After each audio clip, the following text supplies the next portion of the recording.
আমরা ফেসিবাদকে তাড়াতে সক্ষম হলো।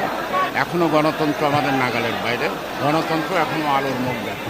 আমাদের 17 বছরের যত আত্মাহুতি, যত গুম, যত নির্যাতন, যত মামলা, সব কিছুই শুধুমাত্র একটি সুষ্ঠু অবাধ নির্বাচনের মাধ্যমে জনগণের ভোটাধিকার প্রতিষ্ঠার লড়াইয়ে আমরা আজকে অব্যাহত আছি।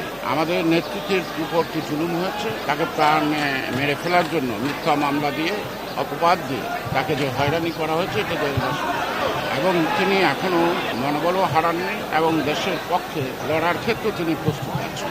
তার উপস্থিতিতে আমাদের তার অপরদিকে দীর্ঘ 17 বছর যাবত দলের ভারপ্রাপ্ত চেয়ারম্যান বিগত সরকার দ্বারা এবং 111 দ্বারা তিনি নির্যাতিত।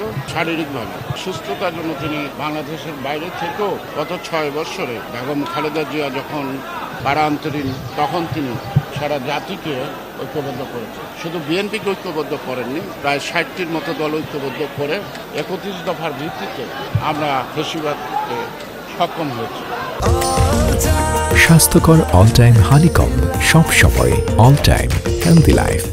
মাঝপথে যারা 24 থেকে 5ই আগস্ট পর্যন্ত যে সকল সাধারণ ছাত্ররা রাস্তায় নেমে তাদের যে বৈষম্য বিরোধী আন্দোলন, 8 দফার আন্দোলনও আমরা তাদের আন্দোলন সফল করার জন্য যতটুকু সহযোগিতা, যতটুকু অংশগ্রহণ, আমাদের দলীয় নেতা কর্মীরা ছদ্মবেশে তাদের পাশে দাঁড়িয়েছে এবং এই সন্তানদেরকে বাঁচানোর জন্য তখন এই দেশের জনতা এবং ছাত্র জনতা রাজপথে একাকার করেছে। সুতরাং এই যে সম্মিলিত লড়াইয়ের ফসল, এই ফসল যদি জনগণ না পায়, অর্থাৎ জনগণ মানে বলতে আমি এইটুকুই বুঝাই, জনগণের যে ভোটার অধিকার, জনগণের যে দেশের মালিক, জনগণই সকল ক্ষমতার উৎস, এটা প্রতিষ্ঠা করাই এখন আমাদের মূল।